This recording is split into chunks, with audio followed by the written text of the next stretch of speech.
Good afternoon. Welcome, everyone. I am Sharon Green Middleton, Vice President of the City Council, representative for the 6th Council District, and Chairperson for the Economic and Community Development Committee.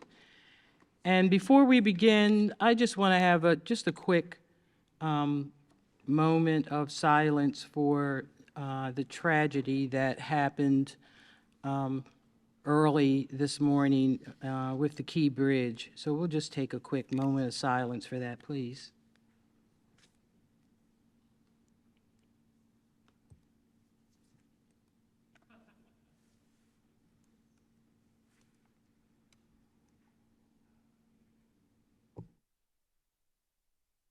Thank you for that. This afternoon, we will hear Bill number 23-0357, Strengthening Renters Safety Act. In attendance today, we have Mark Conway of the 4th District, Robert Stokes of the 12th District, Odette Ramos of the 14th District, John Bullock of the 9th District. Thank you, Madam Chair. Antonio Glover of the 13th District. And we also have Councilmember Zeke Cohen of the 1st District, which is the sponsor of today's bill. Thank you, Madam Chair. And representatives of the Office of the President, we have Tiffany Macklin,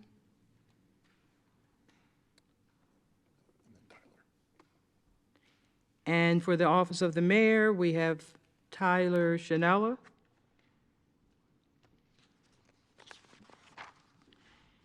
And let's begin. Bill number 23-0357, the Strengthening Renters Safety Act, for the purpose of establishing a priority inspection, establishing criteria for priority dwellings and priority inspections, requiring the Commissioner of the Department of Housing and Community Development to post certain notices, amending certain rental dwelling license application requirements, amending certain requisites for new and renewed rental dwelling licenses, amending license fees, updating inspection requirements, requiring the posting of license numbers, updating causes for denial, suspension, revocation of a license, bolstering public access to information, authorizing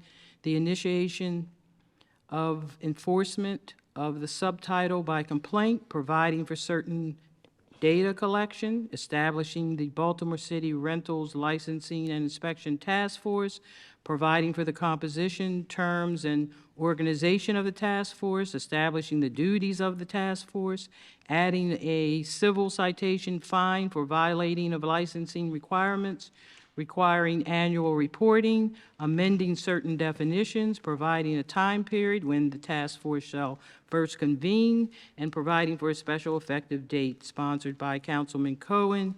This bill was introduced on February 27th, 2023, and that's an awful lot to do.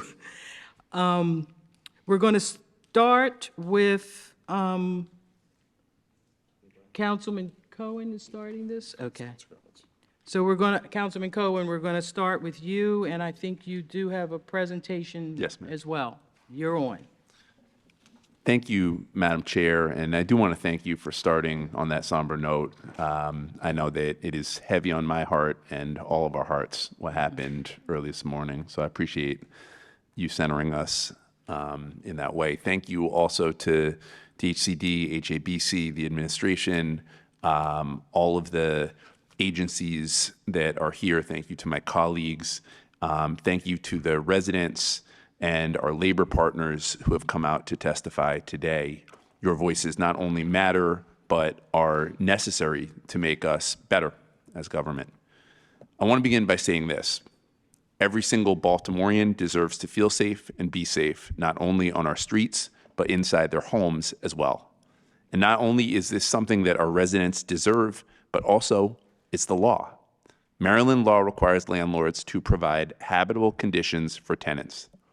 Let me be clear, I've been in this job for 7 years, and I've seen that the vast majority of our landlords do the right thing.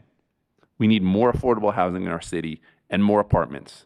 Our housing providers are a key partner in this work.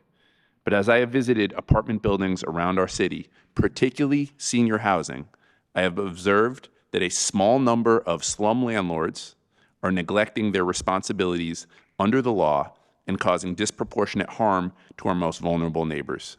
And most relevant to the bill before you today, I have observed the failure of our housing inspection system to protect these tenants and hold slumlords accountable. The Strengthening Renter Safety Act requires DHCD to identify a small number of large 20-plus unit apartment buildings in our city with the worst living conditions based on objective measures. These buildings will receive twice annual priority inspections by city inspectors. They will have an opportunity to fix any issues that are identified. But if these priority buildings still cannot provide a minimum humane standard of living for tenants after being put on notice, they will lose their rental license. Let me be clear, the loss of a rental license does not put tenants out on the street. Instead, it puts increased pressure on the landlords to provide habitable conditions by empowering tenants to withhold rent. This essential tenant right was strengthened by legislation in Annapolis last year. With this bill, I hope that every renter in our city learns a simple slogan: no license, no rent. According to DHCD's most recent data, only 47% of our city's rental units are licensed. That is not acceptable. The Strengthening Renter Safety Act requires landlords to provide proof of a valid license with advertising, rental applications, and leases. Tenants must come to expect to see a rental license when looking for housing and understand that a rental license is not an amenity, but a legal requirement. Finally, the bill establishes a rental licensing and inspections task force made up of tenants, landlords, advocates, and other stakeholders. These are issues of health, of life and death, and we need more transparency and oversight. At a basic level, we need to understand the extent to which this bill makes an impact over time and if additional or even different measures are needed. I have read, acknowledged, and empathized with DHCD's concerns about this bill in regards to staff capacity and administrative burden. I believe it is urgent that we fully staff our housing inspection unit, and we know that this will not happen until we make the pay for these positions competitive. We cannot continue to lose our talent to surrounding jurisdictions, and we must recognize and lift up our housing inspectors who have stayed working in the city, even though they could make a higher salary and have a safer, more straightforward job in a neighboring jurisdiction. I spoke with City Union of Baltimore President Ryan this morning, and we fully agree that better funding for these positions is essential. I'm committed to working together with the Commissioner, the administration, my colleagues on the Council to get this right in this year's budget. And with the additional inspection fees in this bill, we will reliably cover the cost of the increased inspections and associated administrative work. But along with support, there must be accountability. And despite what DHCD has claimed in their agency report, I know that our 311-driven housing inspections are not fully protecting tenants or holding slumlords accountable. Not only do I know this because we hear it from our constituents every day, but we know this because we have done a deep dive into the data. My staff reviewed 2 key data sets, 311 requests related to housing habitability from 2019 to 2023, and open interior housing violation notices. I'm going to start with the 311s. For each 311 request, the outcome is sorted into a variety of standard categories. One of those categories indicates when an inspector is not able to gain entry to an apartment building after 3 attempts.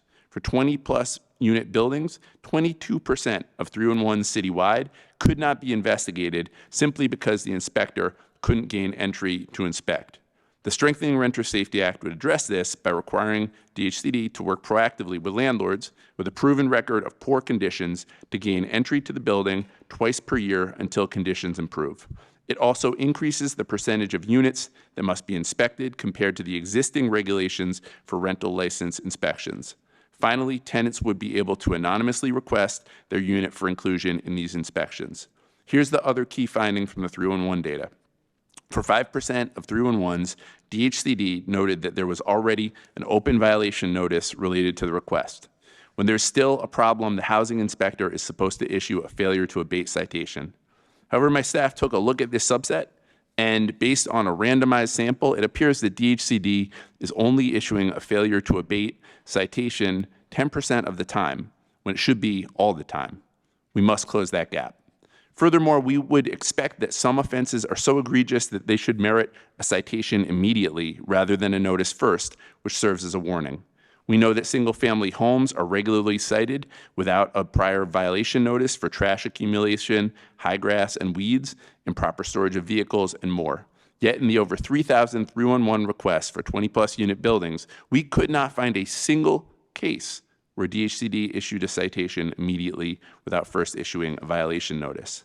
This is concerning and inequitable, particularly because our review of interior violation notices suggests that while DHCD is quickly addressing 311 requests, which I appreciate, it happens at the expense of follow-up enforcement on open notice violations. As of February 28th, when we received the data, there were 8,534 interior violation notices, more than 30 days old citywide. The oldest are from 2001. 68% originate from 2007 to 2011, the Great Recession. I don't understand how DHCD intends to resolve these notices that are more than 10 years old at this point. But for the purposes of our conversation today, I want to focus on the open, overdue violation notices since 2019 pertaining to 20-plus unit buildings. First, let's look at geographic distribution of these 147 notices.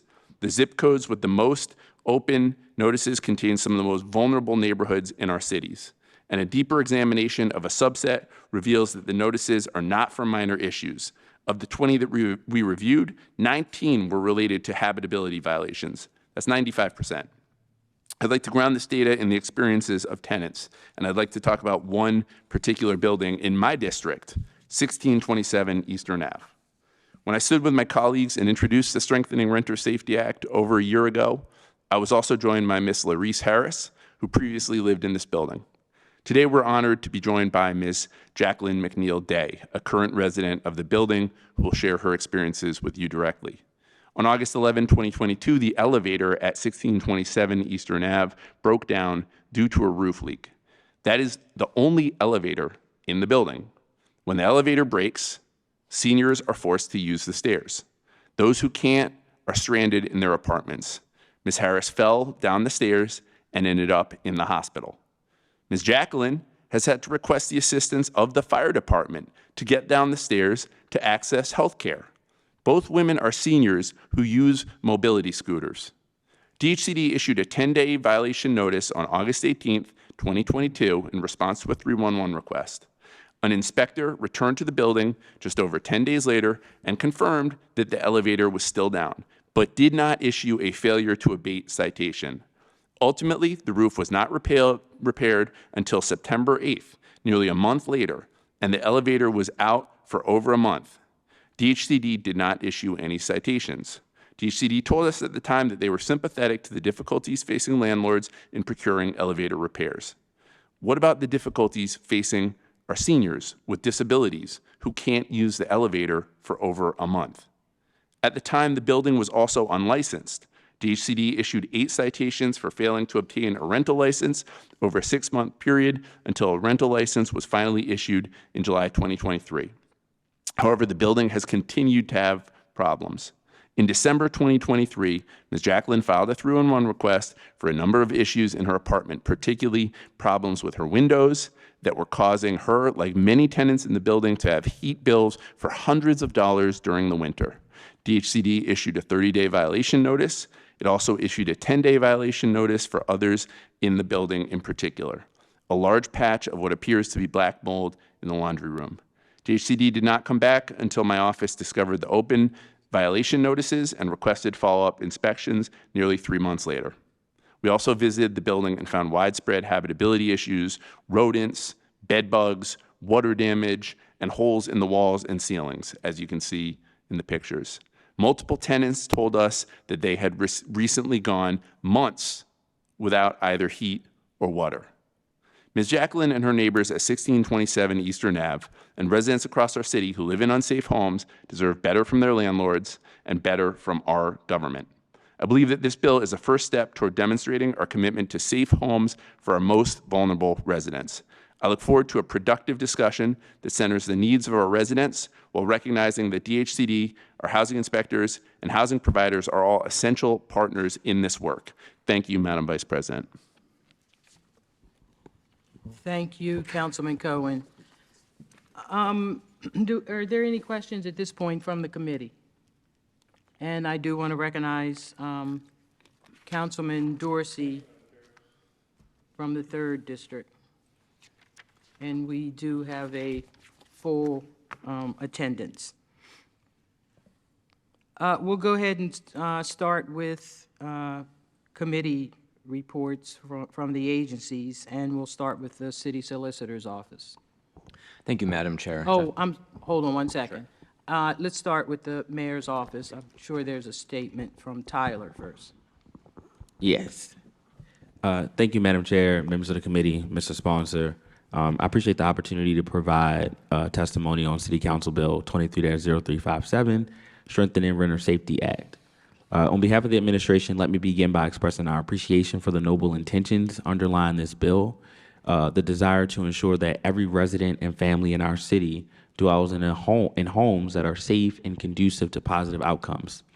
This is a cause the Scott administration wholeheartedly supports.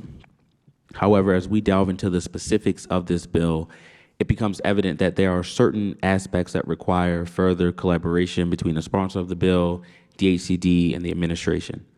While we share the overarching goal of enhancing renter safety, we have serious concerns regarding the administrative and financial burden that will accompany the implementation of this bill. One significant area of concern pertains to the establishment of a task force, as currently outlined, tasked with substantial responsibilities relating to the execution of the bill. While we acknowledge the importance of comprehensive oversight, we question the suitability of assigning certain duties to a volunteer-based board, especially when competent leadership already exists within a department, within DHCD.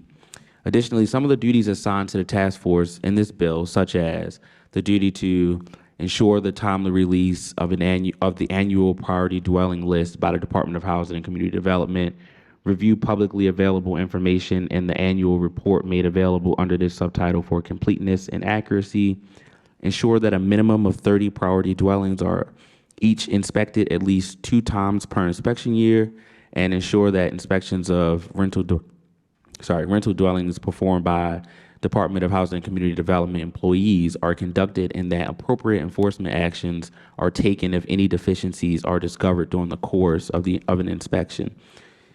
Are not reflective of the leadership of Commissioner Kennedy and the entire DHCD team, especially the men and women who conduct the inspections each and every day. Instead, they create a narrative that DHCD needs an oversight board to conduct the work that it does each and every day, which is not and has not been the case under this administration. Yes, there's always space for improvement, but we don't believe that this is the way to accomplish what we believe is the intent of the bill. Therefore, we have submitted an amendment that would strike the task force from this bill in its entirety. Regarding the annual report, it is imperative to address the timeline outlined for submission of the report. The current timeline is not feasible given the scope of the required information and data for the annual report. Additionally, pulling together the information for the report and drafting the report will require additional staff, which may present an administrative and financial burden on the agency. In line with our commitment to responsible governance, we have also submitted an amendment that would change the effective date of the bill, pushing it to June 30, 2025.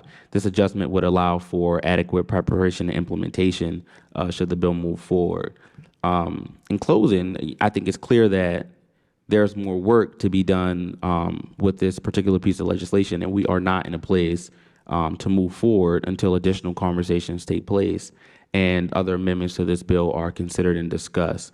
And, just in closing, and to reiterate that, again, the administration is steadfastly dedicated to ensuring that our residents and our families are living in homes that are, again, conducive to positive outcomes. But we have to do it in a way that is responsible and that there are no unintended consequences in terms of implementation on the agencies that would be responsible for carrying out the provisions of the legislation. So thank you, Madam Chair.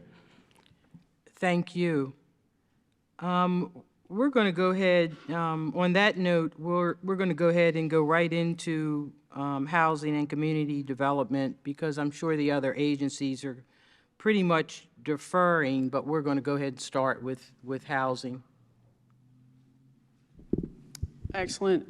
Good afternoon, Madam Chair, bill sponsor Councilman Cohen, and other members of the committee, as well as other council members present. Alice Kennedy, Housing Commissioner, on behalf of the Department of Housing and Community Development. We do stand by our bill report, and we do want to follow in and also support of the words from the mayor's office and the administration in terms of reaffirming our commitment to creating and supporting healthy and safe environments for people to live in the city of Baltimore. That is one of the most important things, as also the bill sponsor mentioned in his opening remarks, that we have to do as a city, not only as government in terms of the components that we have around enforcement, but also in terms of the partnership that we have with the actors that are out there that are good, and then how best do we hold accountable the ones that are not showing up in a way that would be fitting of someone that is dedicated to creating safe and habitable places for people to live, that maybe have a different output or thinking process in terms of why they're doing this, which could be driven by a number of different things, but not focused on actually creating the safe spaces. So we do support the intent of the legislation. We are, as we stated in the bill report, we're opposed as drafted, and we would welcome an opportunity to be able to work in partnership with the sponsor and others to see how to potentially make changes or come to an agreement on different things that could be supportive of the intent to get to where we all want to be, which is to hold those accountable for the situations that are in our different living environments and buildings across the city that are not conducive to health and safety for our residents, and how to hold those accountable and balance already in terms of operations and some other pieces to this that make sense. So we're here, we want to be supportive, we support the intent. As written, it would be difficult to operationalize, which we've stated before, and I recommend and have appreciate the bill sponsor's comments on an understanding of part of that operating and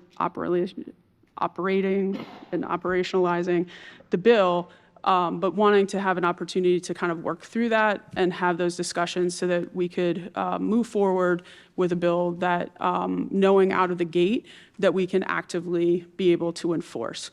There are times within this process, my time as housing commissioner, other things that the agency now works with Deputy Commissioner Hessler and Deputy Commissioner Booker, who are both here, where bills have been passed in the past that haven't really thought about the operational side of it, or we've brought up some of the concerns on operation, and then it does make it very difficult to be able to enforce the laws that, the bills that then become law as written.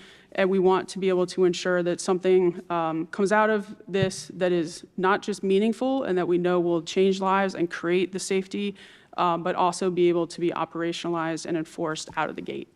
And would welcome an opportunity to have those discussions and work with the sponsor and others to make that a reality. So I just have a few questions that I'll kind of start with, and if any committee members I'll call on you as well. So it definitely has been made clear with the mayor's office and housing that you really agree with the intent and that you need further collaboration. And this is also, clearly a financial, we have to talk about finances and how that's going to work.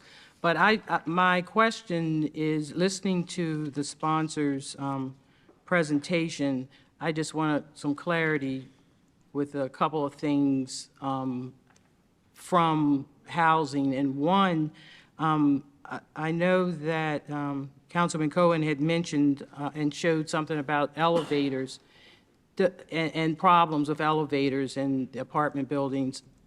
Does the State Department of Labor Licensing and Regulations, they handle elevators? Could you, if that's true, can you explain that elevator check process, just so we can get clarity on that piece? Yes, Deputy Commissioner Booker, Inspections and Emergency Operations. Thank you, Madam Chair. The Property Maintenance Code in Chapter 6 allows us to issue a notice for inoperable mechanical equipment. However, the state elevators are licensed by the state. So while we could issue a failure to abate citation, it still would fall under the state to make certain that those elevators are operable. Thank you. Thank you for that clarity.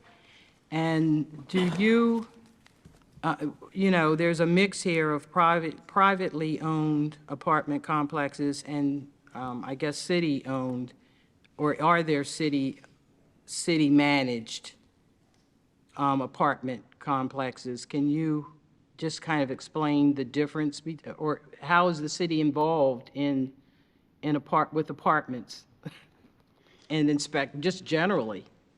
So the city of Baltimore, like the City Department of Housing and Community Development, we do not have any city-managed apartment buildings. Okay. So one of the key is that the Housing Authority of Baltimore City would have ones, and those ones are noted as exempt within the bill language as stated.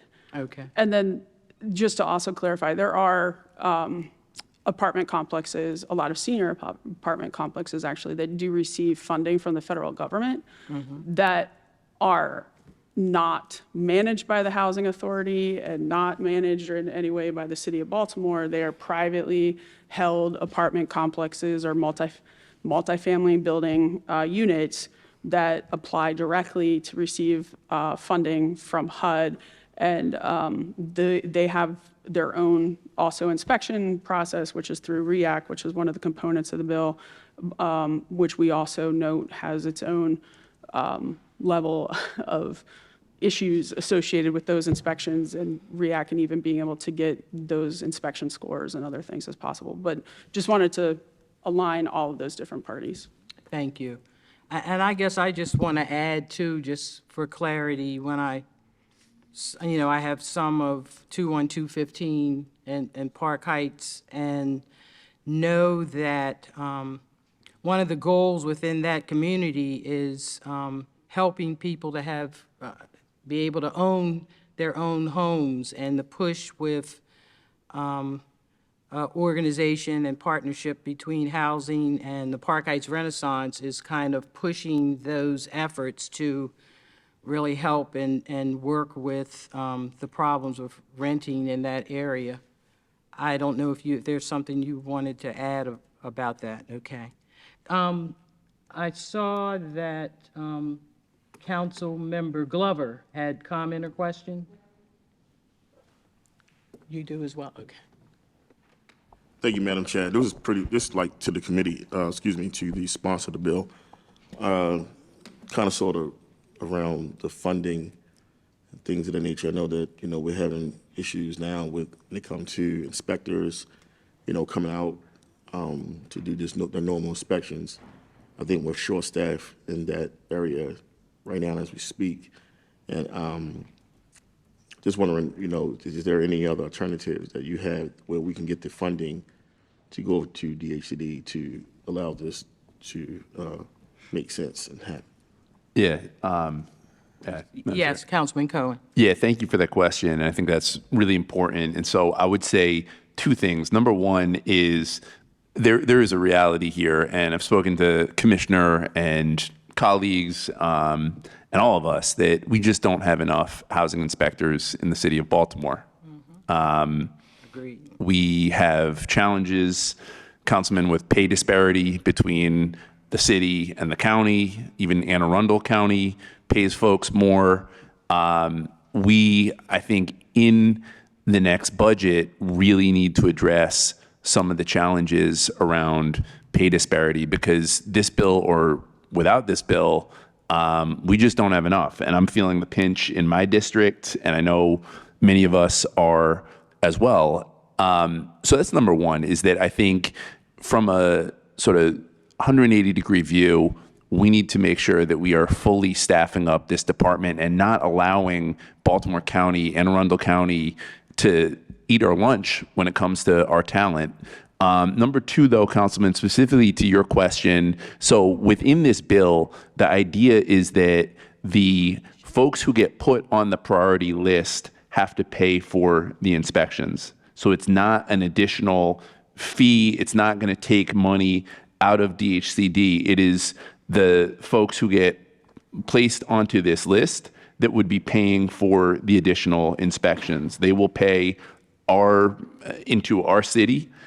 So it's not a situation where we believe this is going to require additional revenue in the sense of paying the inspectors to go out there and do it. It is the landlords who are on that list that will have the burden, financial burden, of paying for those additional inspections.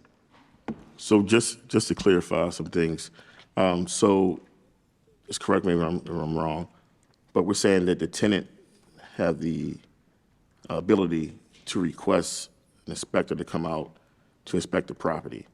And we're saying that the landlord is responsible for that tenant to meet their request, like to pay for that request of a tenant to come out.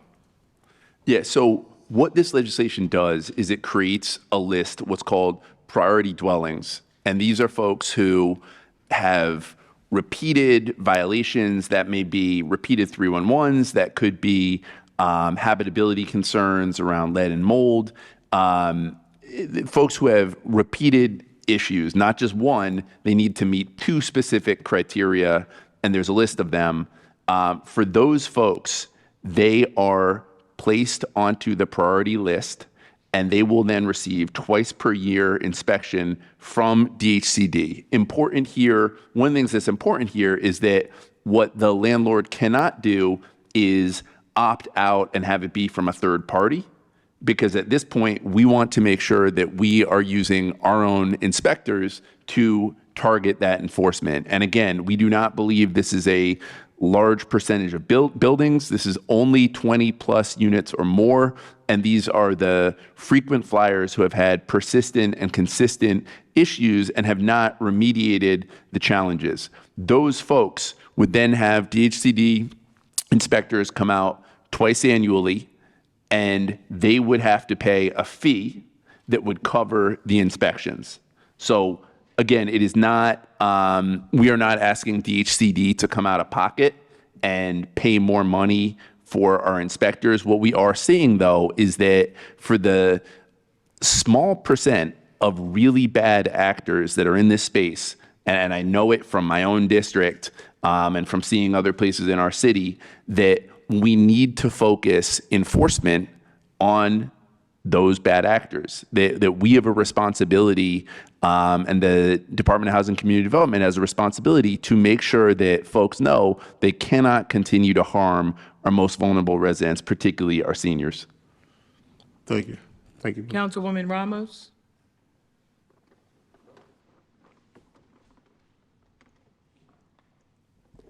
Thank you, Madam Chair. Mr. Schnella, you mentioned amendments that I do not have. So I don't know whether you've submitted those or you're working through it. Yeah, so of course, with the bridge situation, that's where I was pretty much for most of the morning. I submitted them maybe about an hour ago to DLR for draft. We don't have anything drafted. We just put in a request. Okay, and that leads me to my other question to the, So we don't have those as a committee? correct, Yes. right. To the commissioner, this hearing has been postponed about 5 times. Yes? I don't know about 5, but Close. Yeah, and I don't know the reasons for it. I don't need to know the reasons for it. About 3. but Well, whatever. it's- It's been rescheduled a lot. But Some it, of them was by the sponsor. In fact, most of them were. okay. Just one? Okay. My point being that this was introduced a while ago, and so I don't know opportunity to collaborate has been there. So I'm not quite sure why we're here and still saying that there needs to be an opportunity to collaborate. Has there just not been any meetings with the sponsor? Has there been, that there's been an impasse, and so we're here to try to, address the impasse? I'm just trying to get a sense of what that is. I think we have had a couple of meetings with the sponsor on this bill for over the last 2 years at least. It's been a while. So we have had discussions about that. I can't say for a specific reason in terms of why we haven't gotten together more consistently to try to hash out some of the items before the committee. But I think that there are some components where even in those discussions that we weren't necessarily seeing 100% eye to eye on or able to come up with any agreement or kind of mediation of meeting in the middle on some items. So I think that that's part of what we're bringing to here today. So I think it's a combination of things. We've had some meetings. We haven't agreed on everything in those meetings coming out of it. And we still would like to see some changes happening, and hopefully there's an opportunity to do that, and not trying to do that in a way that would drastically drag on the rest of this process, even if it was that there was a commitment that we could, try to make this move quickly through a work session or something along those lines. I don't know the exact way that that would work at this point. I'm on this side, not on the council side for that. But definitely, I think a commitment from the agency and the administration to work through those fast, not in a trying to delay this any further. And I think in the administration's testimony, they did give a suggestion of trying to make the task force a separate, was that what you had That was one of the mentioned about the amendments. task force? Yeah, no, the amendment that we requested to be drafted would remove the task force entirely from the bill. And have a separate bill about a task force? No, or there would just be no remove task that? force. Okay. Thank you for that clarity. I have a couple more Councilwoman, go questions, ahead. but I can yield. Okay. Okay. I had another question about this funding issue, following up from my colleague. It's been super clear through many hearings that we just need more inspectors, period. And I know we have kind of 3, maybe 4 different levels of inspectors, depending what they're inspecting, right? There's the building code, then there's the licensing, and then there's SEIU, or SIU, and then, so there's, and that we're having a challenge of retention, but also hiring.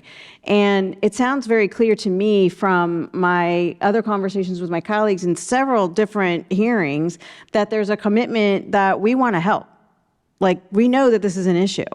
And so and I guess the Department of Finance will give their report, but it sounds like, to implement the bill, one of the things that you were saying is that you're going to need another $1 million, which I don't think is enough, frankly, to be able to implement the bill. So can you talk a little bit about, and I think it says 11 inspectors, et cetera.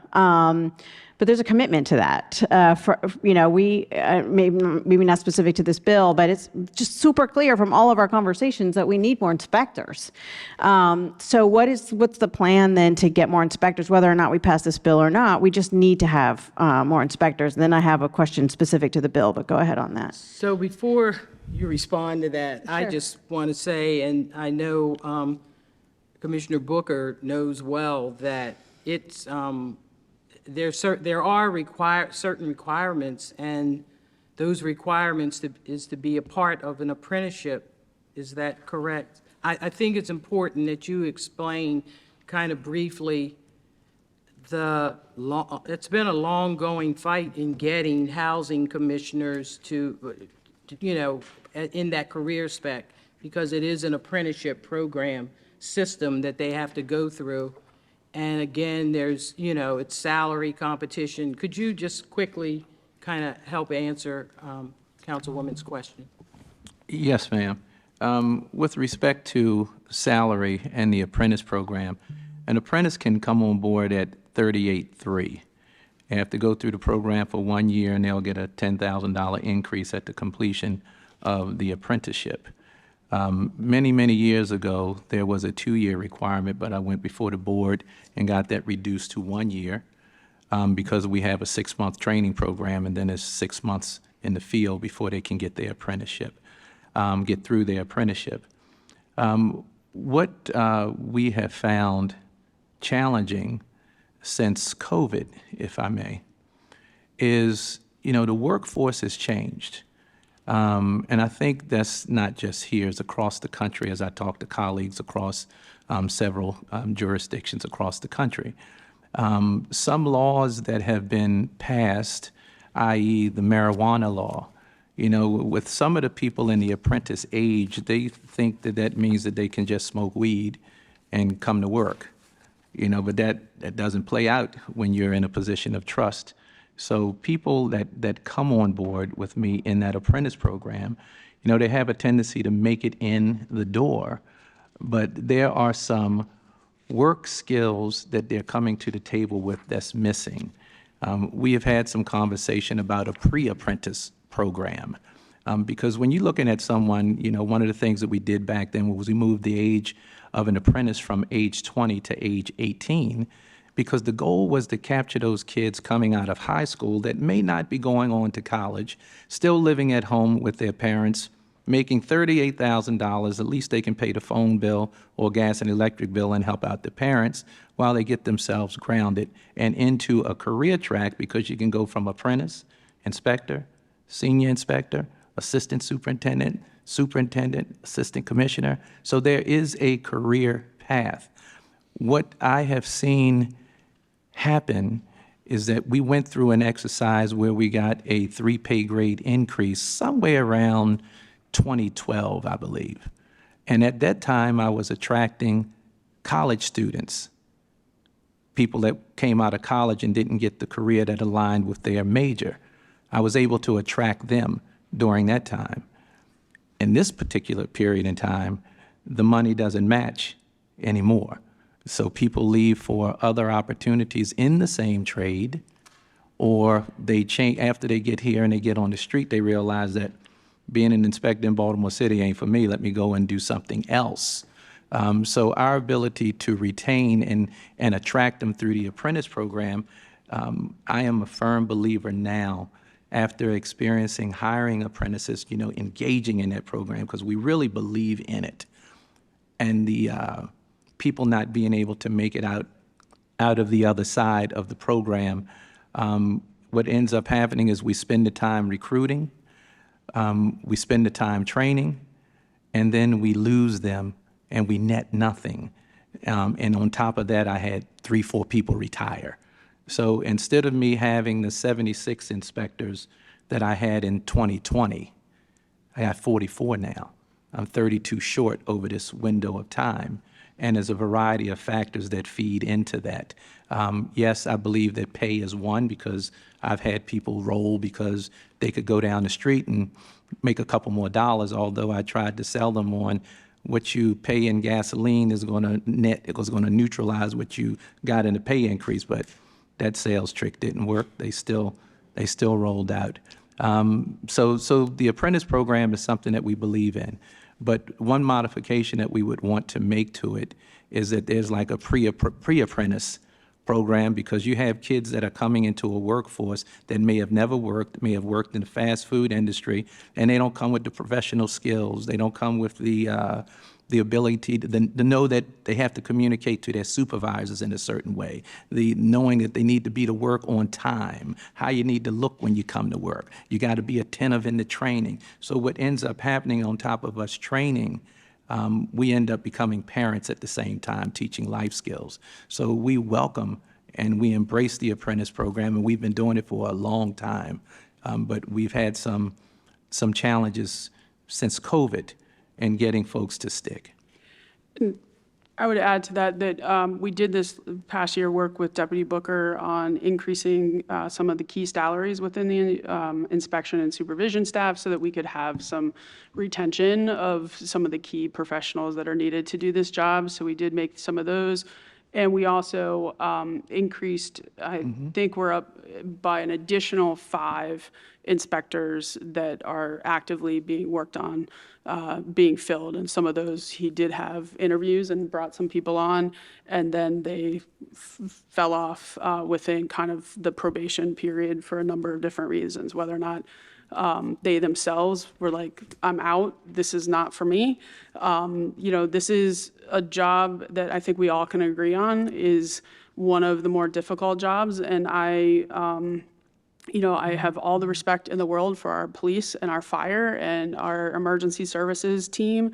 And I put our code enforcement team just as much in terms of on the grounds, first responders on some of the, things that they're doing in the community and some of the situations that they're encountering on a daily basis. So it is something when we talk about attraction and retention. So we have taken some steps even in the last year as well as this fiscal year to increase some of the key salaries for retention purposes, plus increasing the number of inspectors that are available to be hired for. I would also say that CAO Leach and I have had conversations specific to this job class and are also looking at some partnerships with MOID and also the Clean Core teams and Clean Core programs, because we think that there's some natural job progression potential to fill some of those vacancies with some of the members that have been working on the Clean Core teams, and not just having them have a job. They're getting to know this work. Some of the Clean Core groups are actually already training them in terms of, what other violations are we seeing? How can we call things into 311? So there's some of that natural pieces. So there are some steps that we have been taking over the last year in this fiscal year. Thank you. Councilwoman Ramos and Councilman Cohen, hold your thought so we can keep the flow. And Councilman Stokes and Councilman Conway have comment or question. And then what I want to do is finish hearing out the other 4 agencies quickly, and then we'll come back to some final questions. And then after that, we'll go ahead and start the testimony. So Councilman Stokes. Thank you, Madam Chair. Deputy Commissioner Booker, you said y'all have 32 inspectors now? No, sir, we've lost 32 since COVID, since 2020. 2020, I had 76. Right now, I have 44. So how many do you actually have? Because I think it's broken down into, how many calls do y'all get, code enforcement? 40,000 a week, a month? We can respond to over 70,000 service requests a year. How many?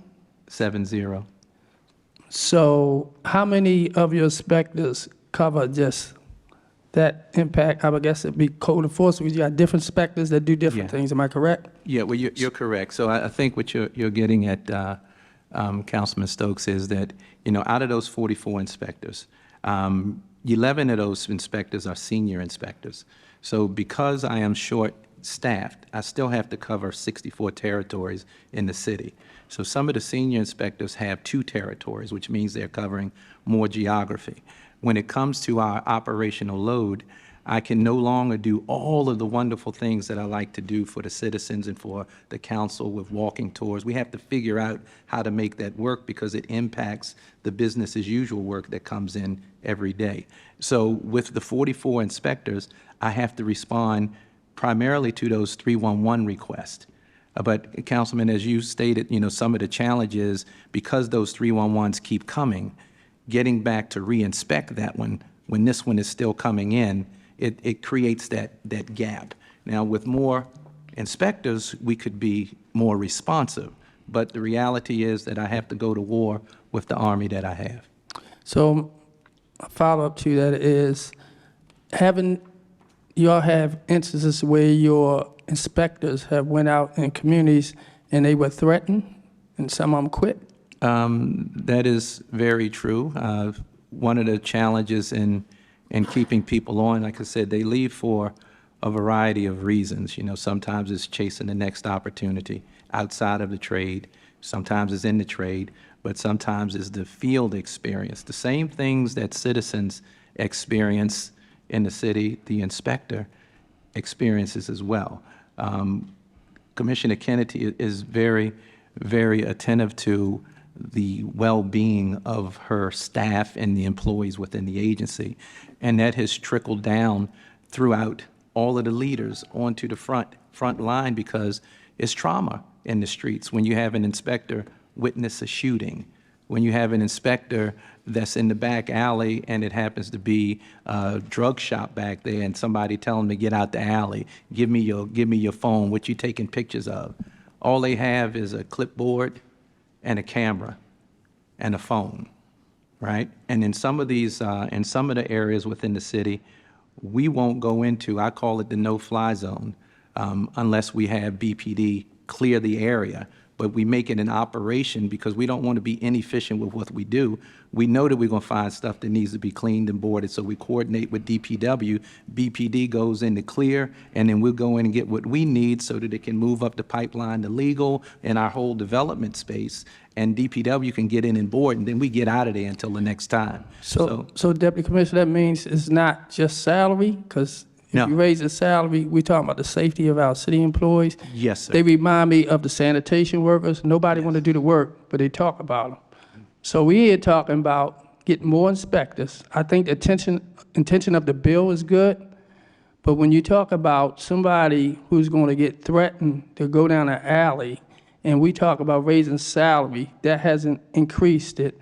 Now we're talking about what happens, we got a homeless issue in this city. What happens to that person because they live in a substandard housing?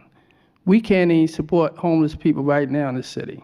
So now we're going to put a tenant in another position that that person will have to move. But guess what? The landlord don't have to find them another place. So we got to be careful. I think it's a great intention in doing this, but we got to be careful of the tenant, because if the tenant got to move, who in this room going to find them somewhere to live? The mayor's office of homeless services is struggling. The administration just bought 2 hotels because they're addressing that. So But we do have the Office of Homeless that is. I know that, but that is. Point well taken. But that actually, Mayor's Office of Homeless Services is overwhelmed. They work very hard, because I work with them all the time. But when we start putting people out of housing because of the bad housing in the city, some of the bad actors, where's the safety net for the person now that lived in substandard housing and now they out in the street? If you don't have a safety net for those same persons, we ain't got enough inspectors, we don't pay enough salary, they've been threatened. So the bill is great, but we need to look at those other issues, underlying issues that we're not talking about. Thank you. Comment well taken. Councilmember Conway. Thank you, Madam Chair. I want to focus, well, one, I appreciate the sponsor bringing this bill forward.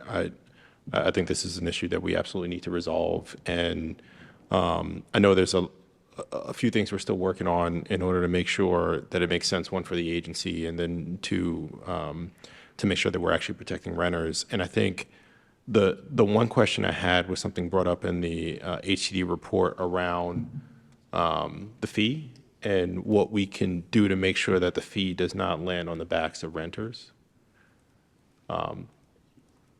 So I either the sponsor or the agency can maybe speak about how we think about those market impacts of levying a $100 fee, and is there any way to make sure that that does not fall on renters? That's a question for the sponsor? Okay. Yeah. You want the sponsor to answer. Councilman Cohen? Apologies. Could you reiterate just the question? Yep. No, just, appreciating the intent here. I think we want to make sure that the fee that helps this whole thing run doesn't land on the backs of the renters that really are probably already trying to afford expensive rent already. So I'm curious what we're thinking about to make sure that that does not happen. Yeah, no, appreciate the question. And just to answer that and to the previous comment by my colleague, which I think, again, is a good one, we don't want to put anyone out on the street. I think there is a shared interest among all of us to not increase our homeless population. To address that point, though, and I made this comment in my remarks, we're not talking about putting people out on the street. We're talking about revoking their license, which would mean that the tenants would not be forced to pay rent until they have a proper license. So we're not talking about putting folks out. We are talking about making sure people abide by the law. And if they do not, they forfeit the rent that they are supposed to get. To answer your question, Councilman Conway, look, the way this gets paid for is that the landlords who fall into the priority dwellings have to pay for the inspections. And I think your point, which is well taken, is that in some cases they will defer the costs down to the tenants. But I think it's important that for folks who are persistently and consistently not doing right by our elders, by folks with disabilities, by really our most vulnerable residents here in Baltimore, that there is a financial cost to doing business that way. And I think I want to be very respectful and, want to sort of address some of the questions around timeline later on. I do want to be respectful of the depleted capacity within the agency, but I also want to be respectful of the folks who are living in these buildings that are uninhabitable and the burden that falls onto them, the burden that falls onto the renters. And so I appreciate the question. I do think it's important that it not come out of DHCD's pocket. As we've already said, they're strapped enough, but that the landlords, the owners of the buildings, pay the fee, pay the administrative burden until they fix up their property. Thank you. Let's go ahead and move on to the Housing Authority. Crystal Highline, representing the Housing Authority of Baltimore City. We stand by our bill report, and I see that the bill sponsor has incorporated our amendments. Thank you. Thank you. Office of Homelessness, Homeless Services. Tyler Schnell, representing MOHS. They stand by their favorable bill report. Okay. City Solicitor. Thank you, Madam Chair. Jeff Hochsteller with the Solicitor's Office. Law Department does approve the current bill for form and legal sufficiency and has seen amendments offered by the sponsor right before the hearing, is reviewing those, and most of them look good, but we would have some concern about amendment number 8. I'm not sure if you want to discuss that now, or we could discuss that offline. Okay. We'll hold that thought for the committee. And Department of Finance. Good afternoon, Madam Chair. Laura Larson, City Budget Director, representing the Department of Finance. Our department stands by the bill response that we submitted. We defer our position to the Housing Department. Thank you. And I know you're listening that this is going to cost some money and for positions and so on. Certainly. So we, working with our colleagues in the Housing Department, we work to analyze what they anticipate would be the staffing model to implement this legislation. So it looks like based off the model that they've presented, those annualized costs would be approximately $1 million. And so depending upon the revenue assumptions that would be reflected in the final legislation, the overall net impact to the city's general fund really ranges from essentially being break even to generating approximately $1 million in additional revenue for the city. And I guess you're saying that's still a work in progress. So there are a number of assumptions that we have embedded in there in terms of, what how the actual revenue would come in based off of the methodology that's used for when the legislation would kick in. And so that's why we've, as part of our response, we provided a range of what we think that net impact may be. Thank you. And so we covered all the agencies, and now we'll circle back to committee members. If you have any further comments or questions to any of the agencies, we'll go ahead and start with Councilwoman Ramos that was waiting from the other round. No, thank you, Madam Chair. We could have that was a smart move, because we could have talked about that all day, so thank you for that. My question is about the work that the department needs to do, not just with this bill, but just in general, about ensuring that tenants know their rights. The tenants' rights fact sheet that's on the website right now is just a list of resources that people can go to find out what their rights are, and it is in English only. So I'm wondering if you've already got plans to make the fact sheet actually a fact sheet. Otherwise, I'd like to put in an amendment to this bill to make sure that that occurs. And also that it's in multiple languages. Yeah, I can actually say Deputy Hessler, myself, and Deputy Commissioner Hart were all talking about updating the fact sheet as recently as this morning into a fact sheet, and then all of the vital documents within the agency are in the process of being updated into the multiple languages across the board. So this would, once it's updated, it would be part of the vital document update for translation. Right, but it would be an actual fact sheet about renters' rights. Yes. And not just, because I think we've asked you to do a couple of them, one with the other bill as well. So it makes sense to do that, because especially if the bill is saying that the renters can, which is the current law, if there's a problem, they can withhold rent, but they have to put it in escrow. They can't just, withhold rent. So there has to be a process for that, and people have to know what those are. And we were discussing the update in context of the other bill. With Bill the as well. factual- Yeah, Right. exactly. And so I just think that that's an important piece of this as well. Thank you. What was an important piece? The fact sheet that we just talked about? Oh, Yeah, okay. that's an important important piece as well. Thank you. And Councilmember Bullock. Thank you, Madam Chair, and thank you, team. Just want to double back to the inspector piece, that 76, 77 number. Is that the optimal number, or if given a perfect world, what would that look like? My dream was always to have 86 inspectors.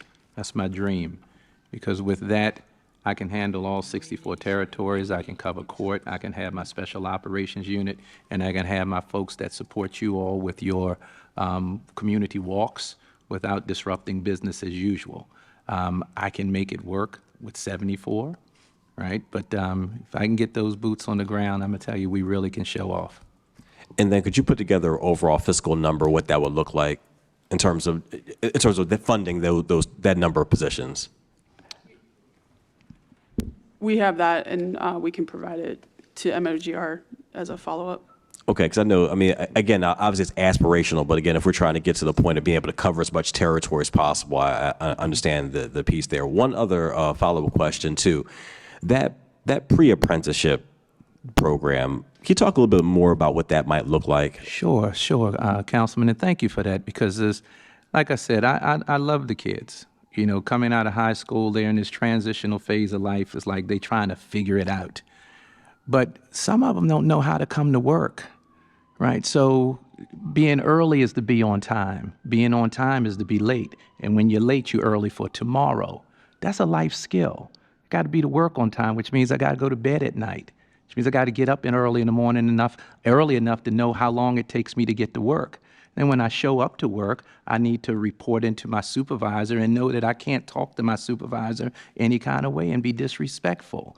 It's just like people that may have worked in the fast food industry and they transition into my environment, because I like to think that my environment's a professional environment. We're uniformed, we're on time, we handle our business, but some of them aren't used to that. So it ends up becoming a life skills piece before they even come into the workforce. You know what it makes me think of? Years ago, there used to be people that rented homes. They used to have to go through some program on how to rent a house, how to be a tenant, because they might not have lived in a place where they put the trash out. They could have lived in a unit where they dropped it in the chute, but now they're living in a community and they got to put it out every week. And it might not have been their experience. So I'm looking at if they could get some basic life skills. What does it mean to come to work?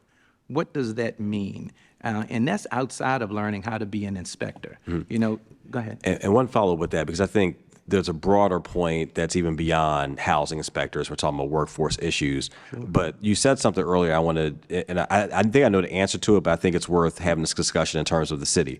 So you'd mentioned legalization of cannabis and usage.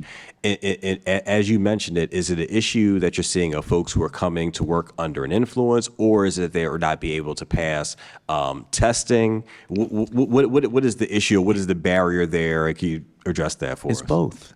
Okay, so we could go through a whole hiring process only to find out that they don't pass the test. So they never make it in the door, right, from an HR standpoint, because they couldn't pass the drug test. The other is that they made it through, and all of a sudden, they smell like weed when they come to work in the morning. Well, there's a HR process where you have to call somebody to come and observe them and check to see if they appear to be under the influence, and all of that stuff takes time. So the legalization of marijuana has had a broad impact on the way that people understand that legislation. You know, some of the younger generation, they kind of think it means I can just smoke anytime I want to, anywhere I want to, and not thinking about what does that mean when you're coming into the workplace. And then the last follow-up, just the testing you're saying is for entry into the job versus also random testing while they're on the job? Because I think folks need to understand that too. That's Exactly right. We do random testing. You know, I was random tested myself a couple of months ago, you know, so I have to stay off the weed. Thank you for the clarity. I appreciate it.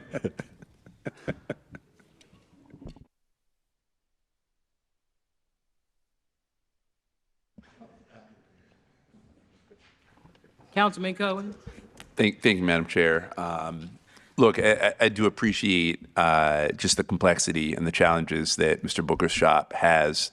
You know, this bill was introduced in February of 2023, and I think that our office made every deliberate attempt to communicate with the agency, to have conversations, to have as much productive back and forth as possible. So I am frustrated to hear over a year later that there are amendments coming out on the day of, that the entire proposition of a task force is being challenged. I think the task force is critically important because I think there needs to be oversight, and because I trust the residents in this city, tenants in this city, landlords that are going to be part of that task force. And so I would not agree under any circumstance to give up that part of the bill.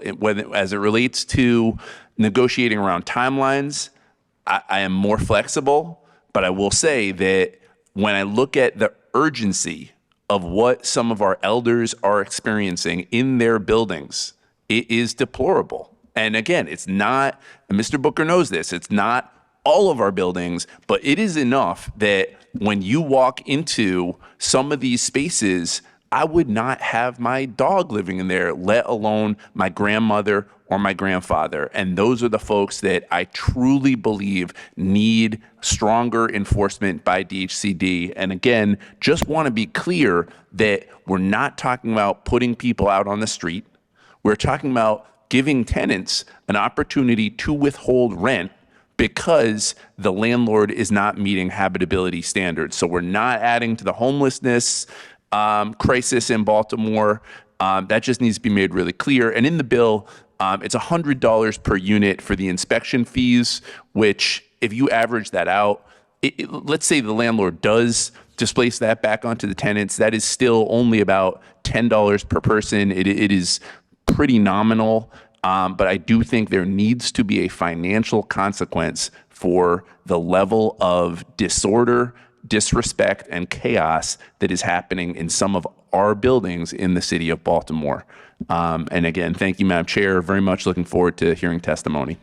Point well taken, and we're going to go ahead and begin within Councilman Dorsey. And Thank then you. after Councilman Dorsey, we're going to go ahead and start our public testimony. A question for the chair, just for, for the sponsor, just for clarification, when you're talking about withholding rent, I want to make sure everybody's clear about this. What we're talking about is allowing DHCD, empowering DHC to help renters to have a clear-cut understanding that the living conditions do not meet the standards, and that it puts renters on a really firm ground of empowerment to understand that they have the right to place their rent in escrow, not pay their rent, but to place their rent in escrow, which is a complex process for people who don't understand it and have never done it before. Most people don't understand that it's a process at all. Many renters do not get this, period.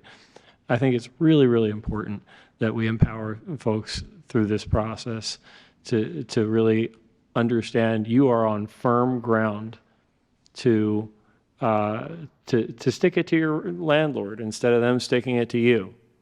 So I just want to make sure we're all clear about that. I just think that that's such an important part of this bill, and what it seeks. My question for Mr. Booker is on your 86 people. Does the 86 people give you the capacity to perform automated follow-up on visits in a way that is evidently not happening at present? And because I heard the sponsor in his opening remarks talk generally about, processes where one step is taken, but then there isn't a follow-up step that is taken. And I see this day in and day out, where we issue vacant building notices and then never go back unless I make the call myself and ask an inspector to go out and issue the failure to abate notice. And that's on commercial properties, that's on owner-occupied properties, that's on landlord-occupied properties, that's on every form of property I've come across. It is not happening. Mm-hmm. And so I want to be real clear. When you talk about 86 as your ideal number, one, when are we going to have a system that ensures that there's an automated follow-up visit on every building notice that's issued on the day after that 10 days elapses or that 30 days elapses or whatever that notice gives? When are we going to have a system in place that ensures an automated follow-up? Because we need that regardless of this bill. And two, if we have that in place, is 86 still enough to do that rigorous follow-up on every single case that really should have it? Deputy Commissioner Booker or Commissioner Kennedy, who wants to answer that? Okay. Yeah, so. And try to stay strictly what's going on with the bill. Okay. As I understand your question, is 86 the number that can get us to the place where we're re-inspecting on time? The answer is yes, and here's why. There are 64 territories. If I have 64 inspectors in 64 territories, I got a body per district. I have additional bandwidth because there are some districts like Councilman Bullock's that they're going to have more demand. Councilman Stokes, Councilman Glover, I got more demand in those areas because I got more vacant buildings. So there will be more follow-up in those spaces. So I have the bandwidth to throw a special ops person in there to handle some of that bandwidth, to take some of the burden off of the territory inspector. And we actually pay attention to this and try to do this with what we have. If somebody's overloaded, if I got a floater, I can move them in to handle that load so that everything can be timely. For example, you're talking about re-inspections. In some areas in the 800s, up in the southwest area of the city, you will have citizens that are calling 311s, but they don't have a lot of open notices. There's a difference between the SR and the open notices. We would be able to get back to all open notices and have to manage during the summer months the volume of SRs that come in some territories. With that additional bandwidth, I'm able to move people around. People can take their vacation. But I ain't got it right now. But if I had that, because I had it at one time and it was really a great feeling to be able to serve everybody's needs. So the answer is yes. However, with respect to this bill, I don't know that 86 is that right number. Okay? In general, 86 was my number. Might need a couple more to be at optimum, right? But I always say that I'm mission capable. If I can get to 80% staffing, I can make it happen with 80%. Right now, I'm operating at like 50-some% staff.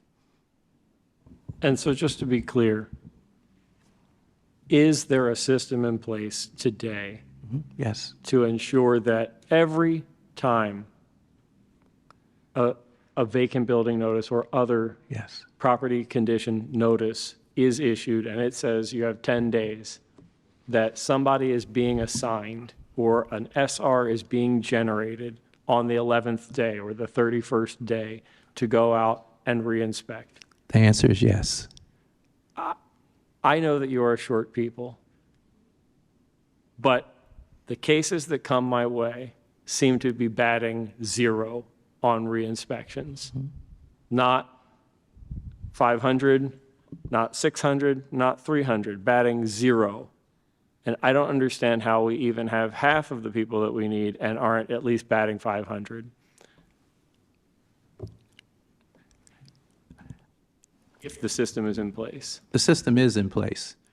The way that we operationalize that system that is in fact in place, there are neighborhoods that have more notices than others.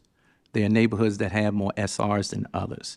The standard operating procedure is that we don't want service requests to fall because that's a call coming in from the citizen.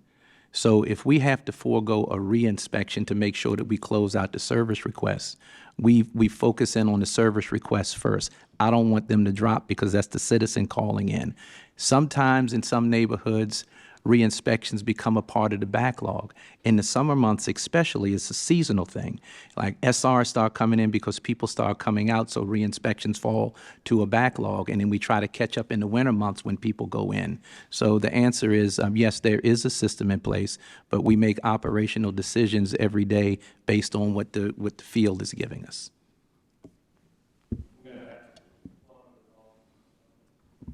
Is this system capable of outputting exporting a report on all new notices, such that if I wanted to know every time a notice gets issued anywhere in the city, or if I wanted a dump every week on all of the notices that are issued in the city, is the system capable of exporting those addresses, those dates, those? Yes. I'd like to start getting those reports then, because I'd like to be able to know when these reports are, when these are happening, because if it comes down to, and I'm sorry to be sidetracking this a little bit, but I think it's relevant. If the issue here is the re-inspections that I need happening are not happening because they're getting bumped because of SRs, then I will put in an SR for every single reinspection that needs to take place so that my SR is the thing that gets prioritized. I just don't understand how we're bumping them so consistently, these reinspections, for the sake of SRs. The reinspections are critical. And yeah, we'll follow up on what a cadence for you getting such reports could look like. Thank you. Thank you. Councilman Cohen, then we'll Very move last. on. I would appreciate if that could be just a committee request, because that's exactly kind of the key question here is why is it that consistently we are finding a lack of reinspection? I mean, that's in some of the testimony you're going to hear about today. That's what's happened. We get the original SR. Sometimes the inspector goes in, but it's the lack of follow-up, lack of actual citation and violation that is just there. And so I would, as a follow-up, not just to Councilman Dorsey, but for this committee, which I realize I do not sit on, so apologies, but I would love to see that as well, because it feels to me, and that is some of sort of what this bill is prompting us to do, that the follow-up pieces are not systematized and are not consistent and are getting consistently bumped. And I don't know if it's 0%, but it seems like a very low amount of re-inspections that are occurring once the 10 days or 30 days has elapsed. That's a Yeah. reasonable request for the committee. You We- understand what the yeah. request is. We could certainly follow up, but I think that Deputy Commissioner Booker said it, it's staffing. So if you don't have the people, it's hard to do the follow-up. Once we have the people, you can do the follow-up. So I think that what you've heard here is that there's going to be an emphasis on the part of DHCD to do their best to hire the folks. You heard about the for the young people. You heard about why folks don't make it all the way to the end. Some people lose interest. For some people, it's to pay. For some people, for whatever HR reason, they can't continue in their role, right? There are a lot of Committee different would like that things. request in writing, maybe chart form, some type of simple form. But now I want to go ahead and move Yeah, to yeah, understood. testimony, because we had people that have been waiting. Okay. Yes. Councilwoman Ramos. Then we'll go to in-person public testimony. Thank you. Just to add into that, it's my understanding that the ECB also plays a role here, where sometimes you don't do follow-up inspections because you have to wait 30 days for an open notice. Is that true? No. Because I wanted to see if that would be included in the request, because sometimes we get an inspection and then we call to say, we want a reinspection, but the inspector says, well, there's already an open notice, so we can't give another citation. Well, yeah, open notice means, just means that we've identified the problem. The reinspection should occur in a timely manner with proper staffing. But, SRs could push out the reinspection on any given day. So it doesn't have anything to do with your waiting to give the person a chance to abate the notice? Councilwoman, Jason Hessler, Baltimore City Department of Housing. If I understand your question correctly, once the notice is issued, it needs to expire before an inspector could go back to hit the violator with a failure to abate. So that comes into play. And then there is, while every day may be a violation, it's been our experience with the Environmental Control Board that they would want to see the person be able to receive that citation and act upon it before getting hit with an additional citation. So we don't, as a policy, go out and cite every single day or every 5 days. So we give time for the mail to arrive, the person to get the citation, and then correct their behavior. And so that's where you don't see a citation, every 10 days or so, but they are spaced out more. I think that answers your question. But I guess I'm just trying to, because the reinspection, certainly there's reinspections when we know that the person has abated the notice and and then we want to make sure that it's cleared out. But there's also this reinspection of, we need multiple citations to actually send them a message. Yeah, and so violation notices are scheduled for reinspection, and assuming that staffing is correct, those inspections get done. Violation notices are prioritized based on the type of violation. So interiors are lumped into that inspect every 30 days. Even though a violation notice expires after 30 days, not all notices get inspected every 30 days. So if you're a vacant building on an otherwise stable block, we may not get to that on a regular scheduled basis till every 90 days. Because we know that should somebody open that building up or should there be some dumping there, the residents are going to call immediately because they're not surrounded by vacants and they're not dealing with that every day. We will have inspectors patrol their areas to look for violations, and we have notices scheduled for more frequent inspections in areas where people are less likely to call in and complain when a building has been dumped on or when there's been opened up or anything of that nature. So we do strategically schedule the re-inspections to be able to handle what needs to be handled as best as possible. I think then, so part of the request would be to sort of explain that, but also a more sort of transparent process so that the customer, or, the resident knows, but also we know when there's there's an open notice, so we can't, re-inspect, like the resident is like, well, wait a second, like they still haven't cleaned it up or they still haven't improved the situation, so why can't we cite them again? That's all I'm asking, is for that clarity. Thanks. So as we're leading to another possible work session, I'm sure you hear loud and clear what some things we need for the committee. Please Yeah, admit can we those just- to Tony. Can we make sure that we get the request in writing so that that would be helpful? Because there are a lot of different pieces. Councilman Dorsey agreed to do that in writing. And so now we're going to take the testimony that's present, and then if there's any online, and I'm going by the people that are checked off to testify first. And if I didn't call your name, that means you didn't check off, but I'll circle back to you. And we'll start with Kathy Howard.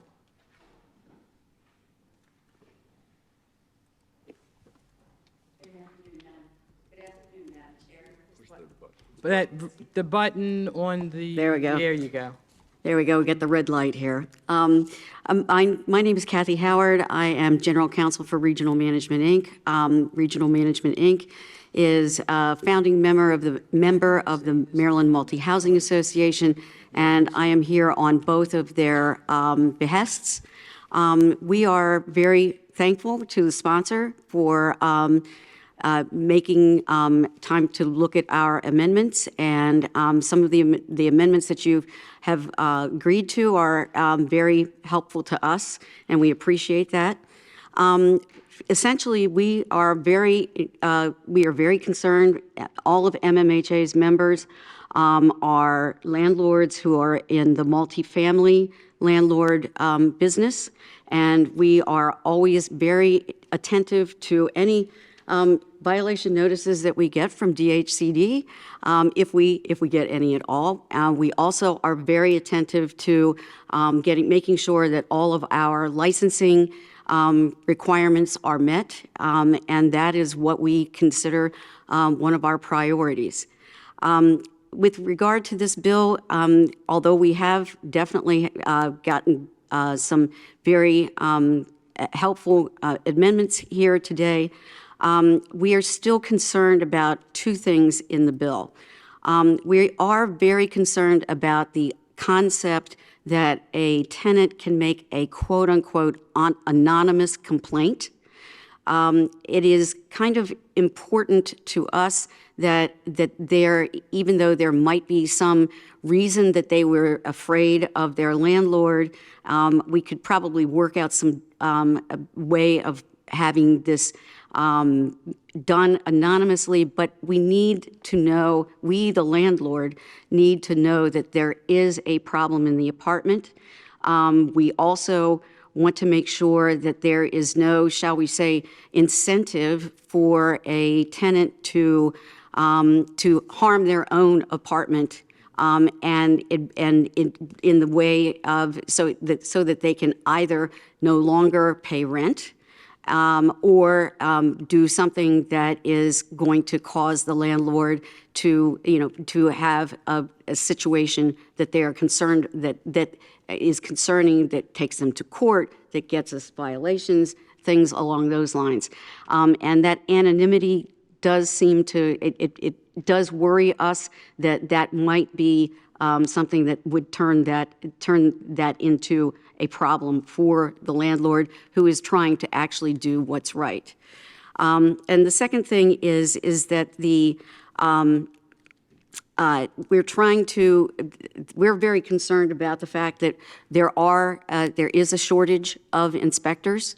And we certainly want to make sure that anytime we get any type of violation, that things are handled in a definitely timely manner. We think that potentially what we have done with the inspection piece of what DHCD does. We are allowed to have a third-party inspector who is a licensed home inspector for various licensing things, and we would suggest that that be made part of this priority dwellings concept. Thank you for Thank you. that. Thank you. Jacqueline McDaly, and I'm sorry if I'm pronouncing your last name wrong. If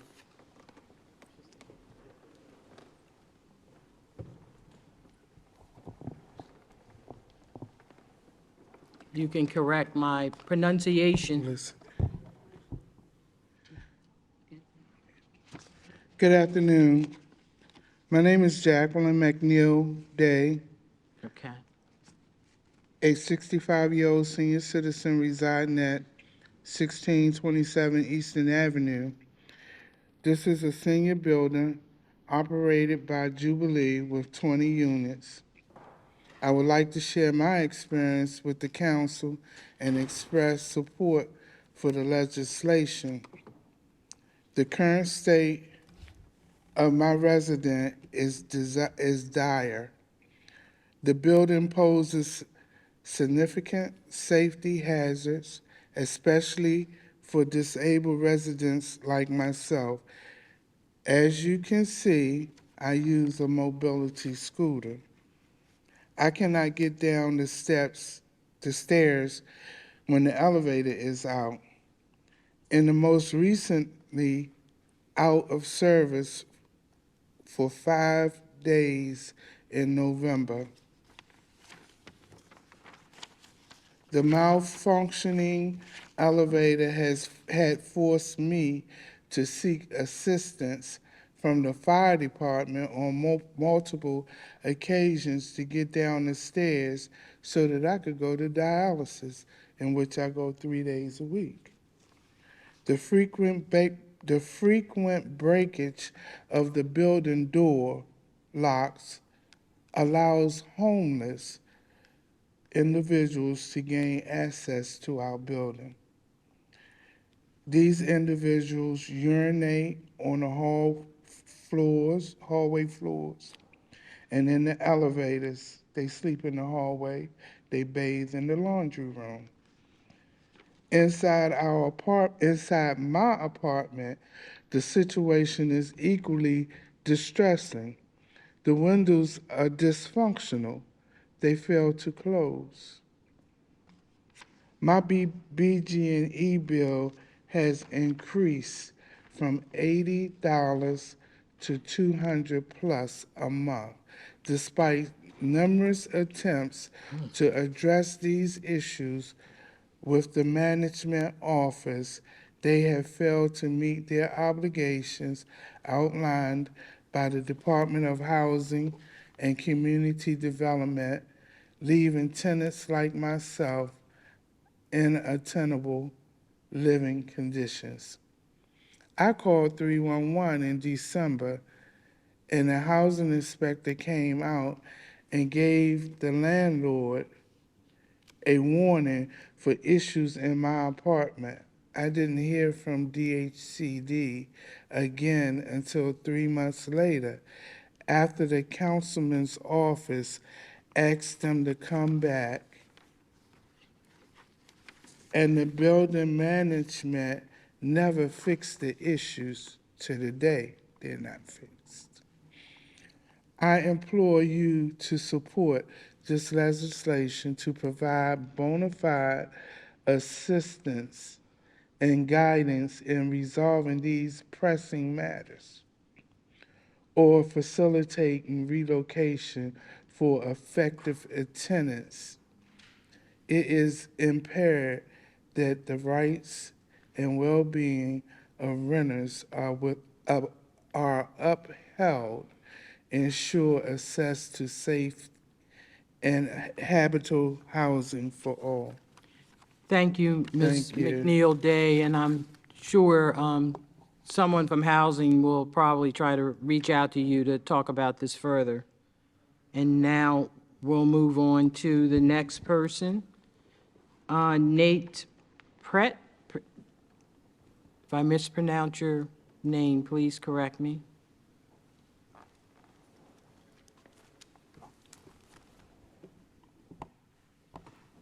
Good afternoon, Madam Chair, members of the committee. My name is Nate Prettle. I'm the Director of Government Relations for Chasen Companies. We are a multifamily developer and property manager based out of Fells Point. We own roughly 40 buildings in Baltimore City with over 1,000 dwelling units in that. And I'm here today to express my support for the legislation. I want to thank the bill's sponsor. Believe creating this framework that helps distinguish good actors from bad actors, really helps everyone other than the bad actors, while requiring them to bring these units up to code, and they'll help inform only both tenants as well as the city in the way that resources are allocated. You hear a lot about DHCD and the sort of funding problems that are certainly not limited to DHCD, but ideally, when you are able to focus your resources on these problem actors, that helps free up resources elsewhere. So, I know that there's a sort of fiscal and policy note that may have an additional sort of budget increase on this. When I think about this, I'm like, well, if you're really focusing these inspections on these priority dwellings, that's something that again will benefit everybody. And so I'm happy to answer any questions. But again, we just wanted to express my support on behalf of a company that is a large property management and landlord in the city. And we don't see this as an anti-landlord bill whatsoever. So thank you for your time. Thank you for your testimony. Otis Brown.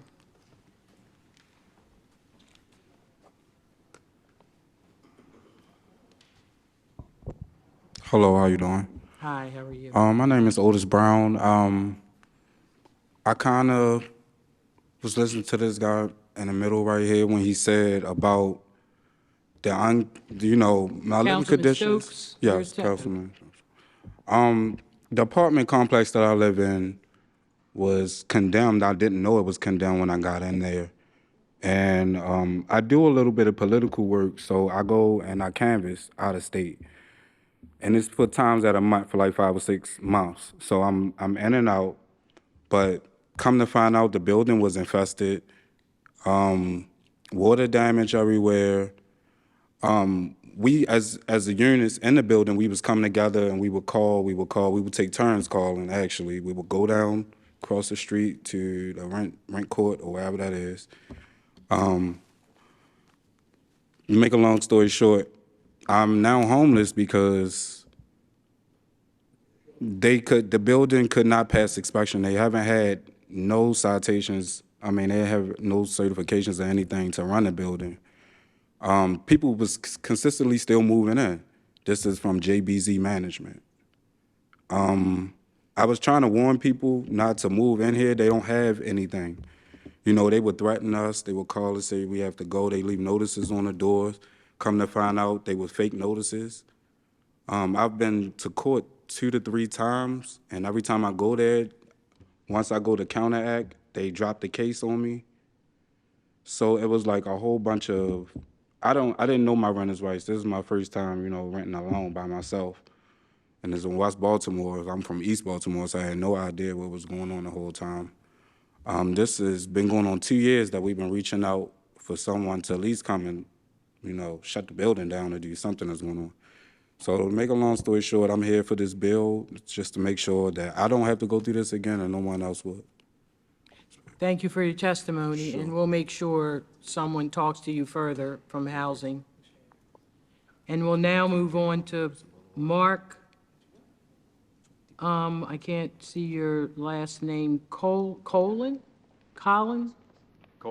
Cogan. Yeah. Thank you. Go ahead. Good afternoon, Council Vice President Middleton, Councilman Cohen, and members of Baltimore City Council. You've just heard from Otis Brown, one of our union shop stewards. My name is Mark Colgan. I'm the union representative for Unite Here Local 7, stadium, and university workers. Our union represents over 2,000 members across the city of Baltimore and the surrounding area. My fundamental role as their union rep is to inspire them to stand up for themselves. When a cook, bartender, or a server finds that they've been underpaid, abused, or ignored. Their ultimate salvation, however, is not found in their union rep or the union contract, but in their own courage. Nevertheless, my role and the role of the union contract is to serve as a foundation from which they can be supported. Our union members who live in this city know how to represent themselves, but outside of the workplace and in their homes and rental units, they lack a similar foundation of support. I've heard countless stories of members living in substandard conditions, leaks, disrepair, infestations, who want to address housing issues with their landlords, but are ultimately ignored. The question that this legislation forces you all to answer is not whether only 47% of rental units are licensed. They are. Or whether our workers' human right to adequate shelter is being violated. It is. The question is whether we believe that our renters in this city should have that necessary foundation when addressing issues with their landlord, or whether they and their families should continue suffering in silence.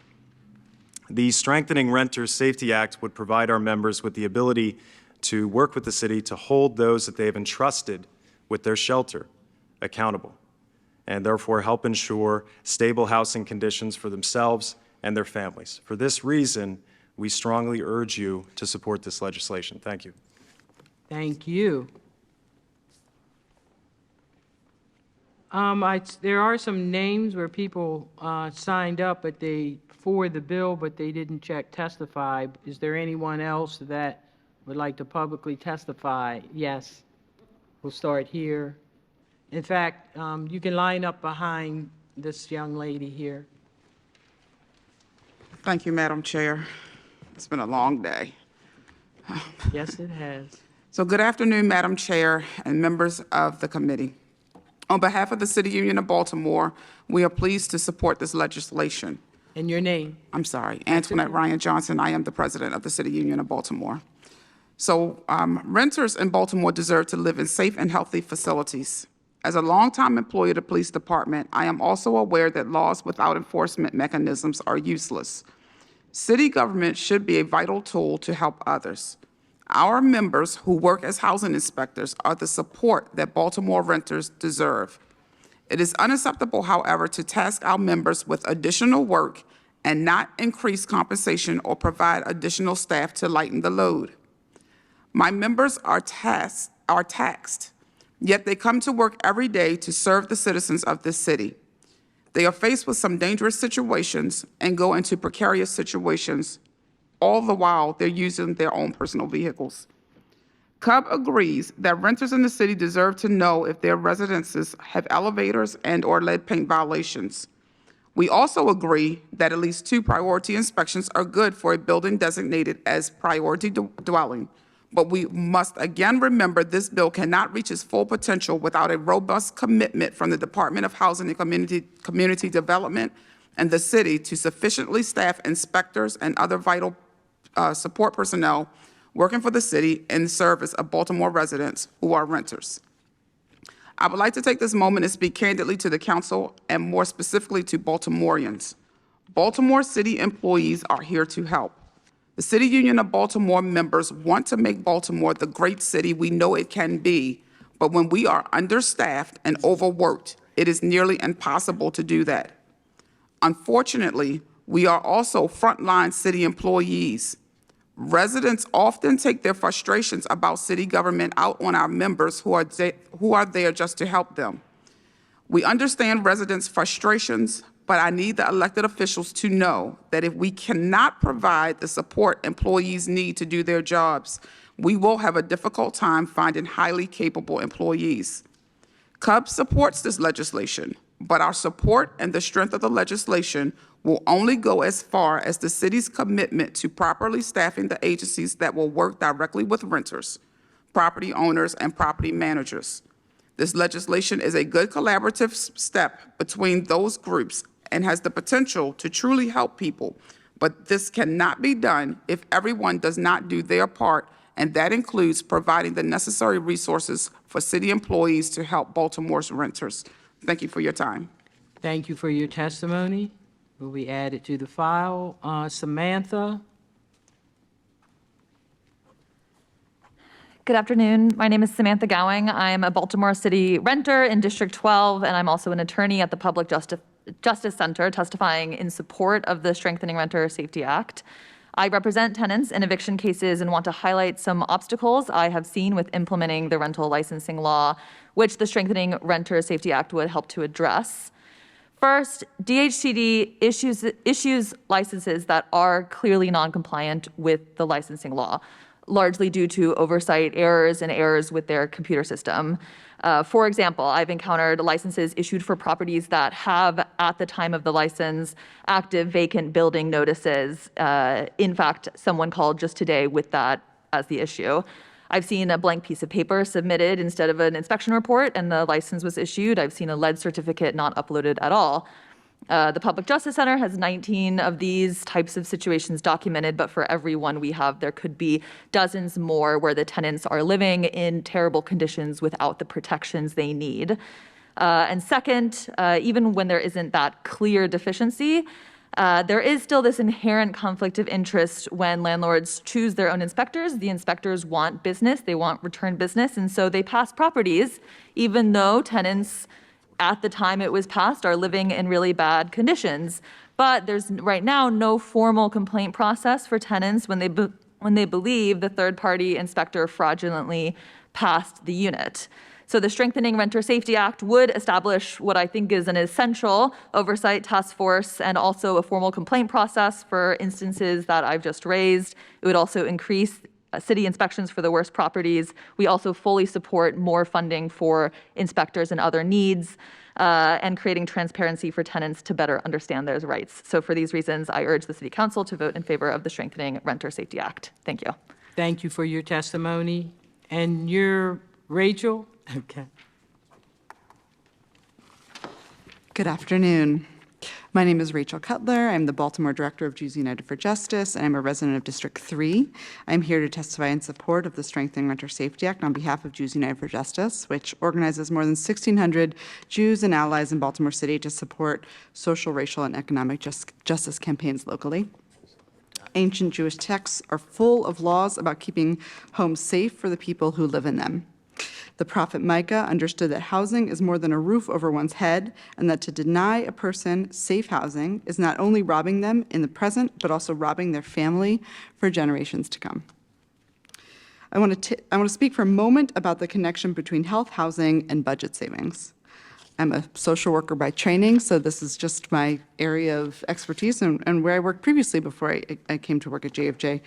Living in safe housing is a necessary condition for the health of Baltimore residents. Housing instability is associated with respiratory problems, hypertension, arthritis, depression, and adverse mental health outcomes. Effects on children are particularly grievous. Housing insecurity negatively affects physical development and exacerbates behavioral problems, both of which are often reversed with government oversight of rented properties. Rental property oversight is a public health and safety issue with evidence to endorse its implementation. Additionally, rental property oversight is about budget savings. Physical and mental health directly and indirectly take a toll on public services and the local economy. Investment in renter safety unburdens hospitals, schools, and policing while giving more people access to stable employment.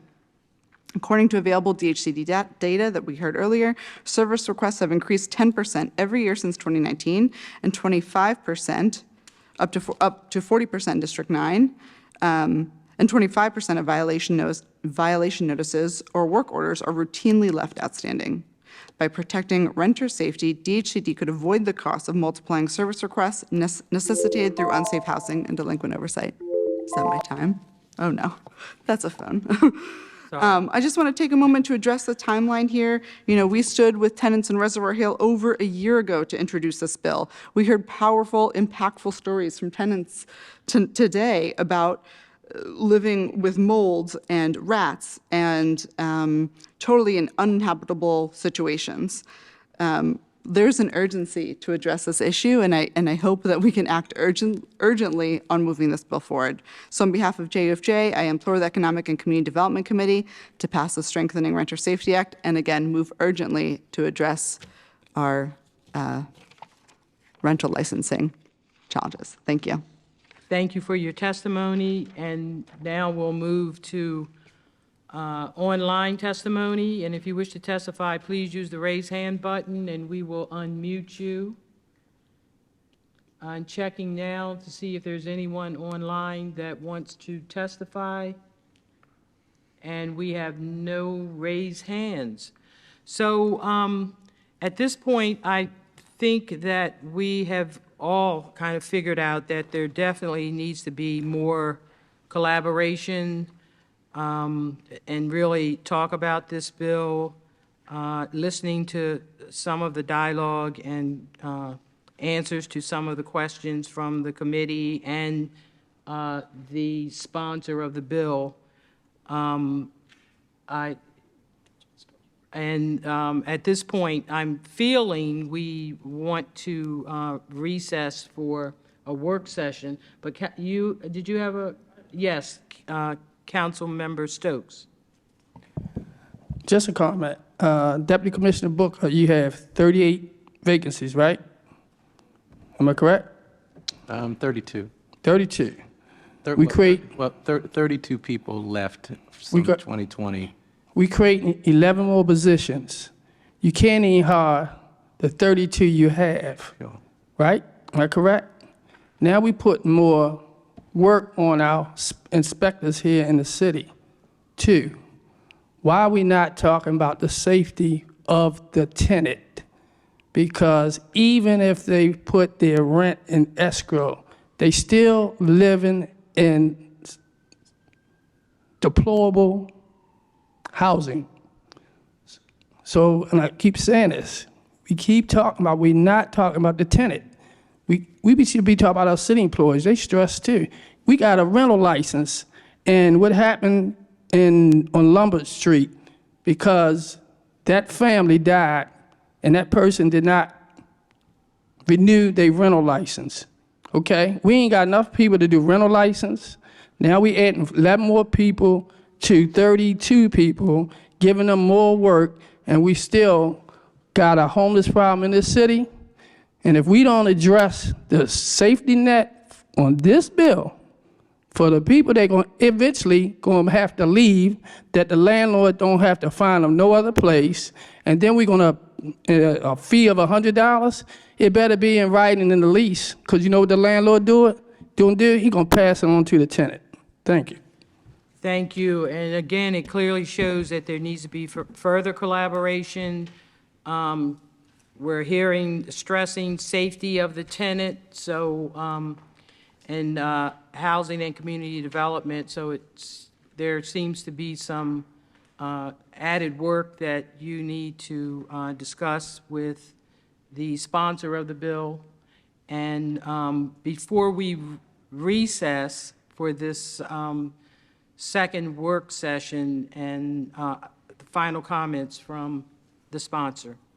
Thank you, Madam Chair. And again, appreciate DHCD, all my colleagues, the administration, and just really want to, again, thank all of the folks who came out and testified in support of this legislation, as well as appreciate the back and forth that we've been able to have with the multi-housing. It's actually been extremely helpful, and I think has informed a better product.